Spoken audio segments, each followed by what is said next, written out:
எங்க தலைவர் அதையும் நேத்திக்கு பிரஸ் மீட்ல தெளிவா சொல்லியிருக்காரா? நாங்க யாரையும் எதுவும் திட்டலைங்க, நாங்களா போய் வாங்க சண்டை போடலாம்னு சொல்லலைங்க.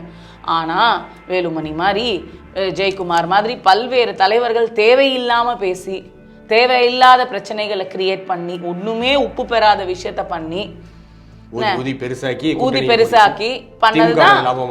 ஆமா, அவங்களுக்கு லாபமா போச்சு.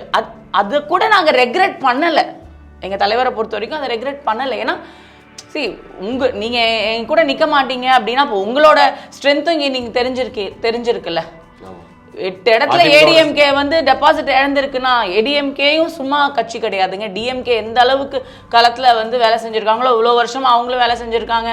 எம்ஜிஆர் மாதிரி, ஜெயலலிதா மாதிரி எவ்வளோ தலைவர்கள், மூத்த தலைவர்கள் அந்த கட்சியை வளர்க்கறதுக்கு பாடுபட்டிருக்காங்க. அப்ப இந்த கட்சியை நீங்க எந்த நிலைமைக்கு எடுத்துட்டு போயிட்டு இருக்கீங்க அப்படின்றத தலைவர்கள் யோசிக்கணும்ல.